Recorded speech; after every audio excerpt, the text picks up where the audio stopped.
Yazi abathi waphuthwa wavalwa ihlazo. Yazi bantu abenza lokho kimi empilweni yami singazalwa imgabashe funerals. Yazi ngikhumbula kahle ngiya kuMfan'khona angunjiniyela amabhizinisi akhe ahamba kahle.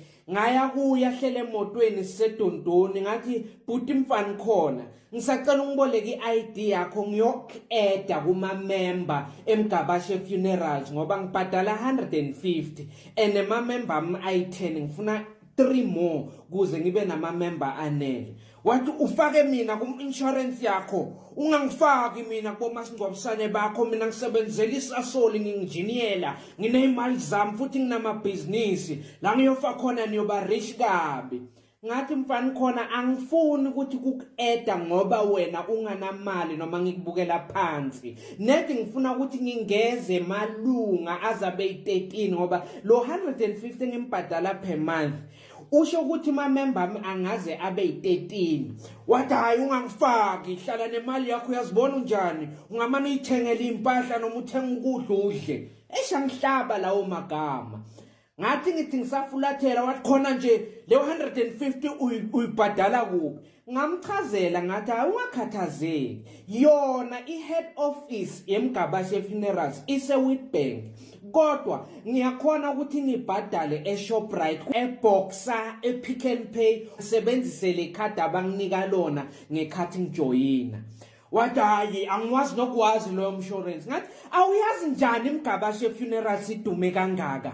Imgabashe mosila ifike khona yongcwaba basale bakhuluma ngayo futhi iregistiwe ne-South African Funeral Practitioners Association. Wathi angiyazi ngasizwa ukuthi umntana mama uthanda kubukisa ngisho beka solo ekhaya aphumela ngaphandle akhuluma nefoni abhenguza izandla ke. Hayi kanti ushiye ilicense lakhe phezulu kwetafula ngalithi hwathu ngakhukhutha ngayoliphotocopy ngathola i-ID yakhe emagama akhe aphelele ngahamba ngayombhalisa emgabashe funerals.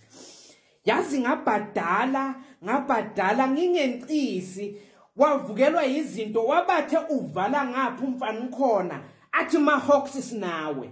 Yathi asset forfeiture units nawe wathathwa imoto zakhe waboshwa.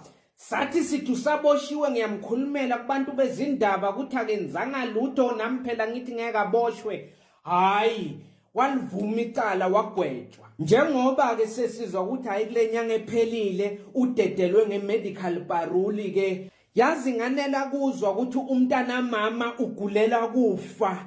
Ngahamba ngayomhlola embalenhle ngathi angifika ngathi Mfan'khona udliwa yini. Wathi inhlungu kubhlungu wonke umzimba ngathi bengishaywa futhi anginagwayi zehli inyembezi ngathi hayi Mfan'khona yindaba ungabi nogwayi. Sathi sisakhuluma wavela umkaMfan'khona ngathi ngisambingelela ngathi hey makoti kunjani. Wathi awukhulume nobhuti wakho lapho uqeda 20 nga 2 weeks. Hayi mina ngangihlalele kuthengela yena ugwayi imali zakhe zathathwa kungimanje ubuye ejele ngimmukelile. Ngathi makoti akunankinga ngingamthatha Mfan'khona siyomnakelela ekhaya eDondoni. Wathi ngabe nisebenzile ngoba mina hayi sekungaphezulu kwamandla ami. Ngambona ukuthi angisho njalo Mfan'khona uyamoyizela uyajabula ukuthi uyemfudumalweni eDondoni. Yazi azange kuphele maviki mangakhi sehla senyuka naye Mfan'khona simmikisa kadokotela elukwatini simfaka embhuleni esibhedlela simkhipha sahamba sammikisa kuma specialist eMelo kwasho ukuthi vele ukugula kuyamhlula. Yazi October waphela naye Mfan'khona. Sathe nje masivuke ekseni sabathe Mfan'khona vuka kwaba kuthi shonile. Umuntu oqale ngamfonela kwaba ubaba uMkhwanazi wemgabashe funerals. Ngathi hello. Ngathi hayi Mfan'khona umntana mama. Ngingazi ngithini inhloko yami ihlangahlangene. Wathi ngiyakuzwa awukho right usenkingeni ngicela udrobe ngizokufonela mina. ngadropa. Azange kuphele minute mangaki wafona wathi ngicela wehlisa umoya ungichazele kahle ukuthi ngingakusiza njani. Ngamchazela ukuthi Mfan'khona soshonile, wangibuza amagama ami nesibongo, wabuza i-address ukuthi ngihlala kuphi, ngamchazela konke. Wathi hayi angeke kuphele hour mangaki sizobe sesilapho simgabashe funerals. Athi ngiyabonga bhoti. Yazi ngathi mangifuna endlini ngathatha i-ID Mfan'khona ngayifaka esikhwameni.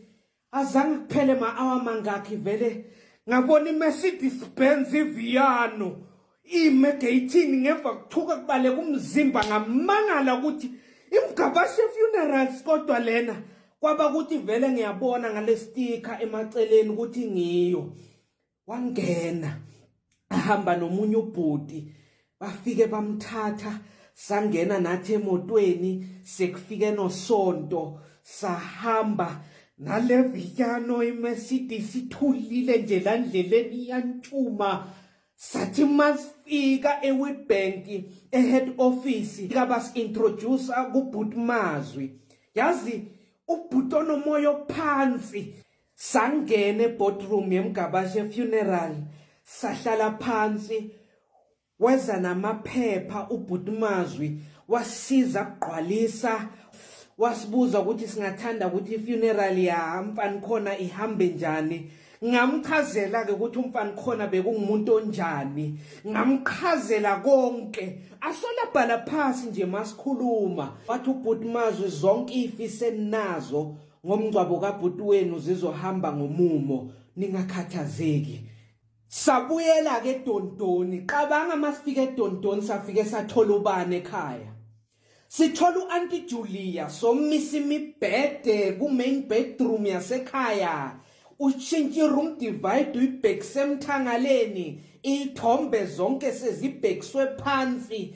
Yazi ngathula ngezokuthi ngifike la kushisa, kodwa ngathi hayi angingasusa umsindo, kuhlushekiwe ekhaya. Sabingelelana, kwangena umalumpiti endlini. Wathi Thokozani ngicela usondele sikhulume. Ngathi ngisasondela wabiza uJulia wathi nawe Julia ungasondela le ndaba iyakufuna.